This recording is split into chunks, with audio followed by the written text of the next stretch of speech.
Hitler की सबसे बड़ी जीत, फ्रांस का 6 हफ्ते में गिरना। Dark history Hindi. इतिहास में कुछ जीतें ऐसी होती हैं जो सिर्फ युद्ध नहीं जीतती, बल्कि पूरी दुनिया की सोच बदल देती हैं।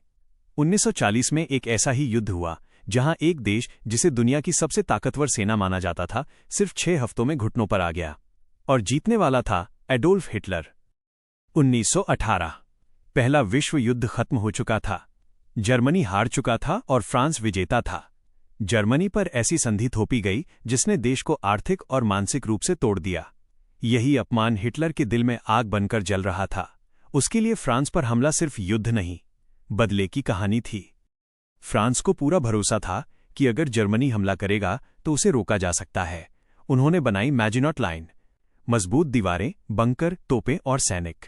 फ्रांस को लगा अब कोई हमें नहीं हरा सकता, लेकिन इतिहास बताता है घमंड सबसे बड़ी कमजोरी होता है। हिटलर ने सीधा हमला नहीं किया। उसने अपनाई एक नई रणनीति, ब्लिट्जक्रीग, यानी बिजली की रफ्तार से युद्ध। टैंक, हवाई जहाज और पैदल सेना सब एक साथ, इतनी तेजी से कि दुश्मन को सोचने का मौका भी न मिले। और फिर आई सबसे खतरनाक चाल। फ्रांस को लगा था कि आर्डेन्स जंगल से टैंक नहीं आ सकते, इसलिए वहां सुरक्षा कम थी।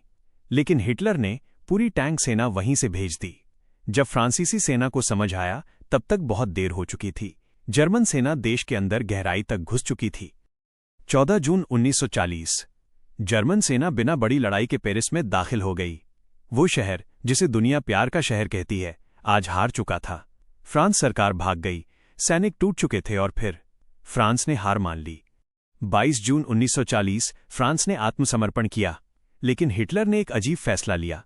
उसने वही ट्रेन चुनी जिसमें 1918 में जर्मनी ने हार मानी थी। ये सिर्फ जीत नहीं थी, यह मानसिक बदला था। फ्रांस की हार के बाद हिटलर को लगा, मैं अजेय हूं। यही सोच उसे रूस तक ले गई और वहीं से उसके पतन की शुरुआत हुई। इतिहास हमें यही सिखाता है, रणनीति जीत दिला सकती है, लेकिन घमंड साम्राज्य गिरा देता है।